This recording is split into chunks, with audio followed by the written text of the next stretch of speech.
ధాన్యాలు కూడా ధాన్యాలే కాకుండా మన ఉత్పత్తి చేసే అడవుల్లో దొరికే వస్తువులైతే అనేక విధాలుగా ఉపయోగపడతాయి.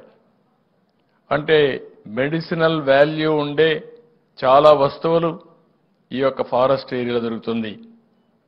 ఈ రోజు మనం ఇంకొక పక్క చూస్తే తేనె ఎక్కడా దొరకనటువంటి ఒక బ్రహ్మాండమైన తేనె ఇక్కడ అటవీ ప్రాంతాల్లో దొరికే పరిస్థితి వస్తుంది. ఇలాంటి చాలా అవకాశాలు ఉన్నాయి. ఈ అవకాశాలను ఆ రోజు నేను అందిపుచ్చుకుని నేను ఒకటే చెప్పాను. ఆ రోజు నేను చేసిన పని మీరు చూస్తే కాఫీకి నేను ప్రాధాన్యత ఇవ్వడమే కాకుండా దాన్ని లాజికల్గా తీసుకుపోవాలని చెప్పి ముందుకెళ్ళాం.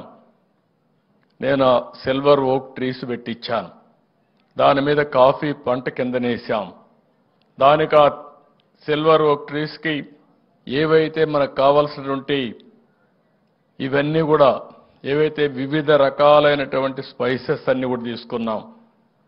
దీనివల్ల ఆదాయం బాగా పెరిగింది.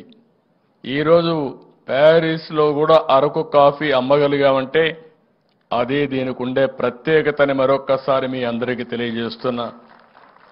ఇటీవల ప్రపంచంలో ఉండే అతి పెద్ద పత్రికలు రాస్తున్నాయి. వ్యవసాయం అంటే భారతదేశంలో అరకు కాఫీ ఒక ఉదాహరణ చెప్పే పరిస్థితికి వచ్చారు. ఏదైతే ఎకానమిస్ట్ పేపర్లు కానీ ఇలాంటి పేపర్లని కేస్ స్టడీస్ చేసి ఇది డెవలప్ చేస్తే పేదరిక నిర్మూలన జరుగుతుంది, మారుమూల ప్రాంతాల్లో ఉండే గిరిజనులకు న్యాయం జరుగుతుందని వాళ్ళు కూడా చెప్పే పరిస్థితికి వచ్చారు. అందుకే దీన్ని నేను ప్రమోట్ కూడా చేశాను. మీరు గుర్తుపెట్టుకోవాలి, మార్కెటింగ్ కూడా చేశాను. ఆ రోజు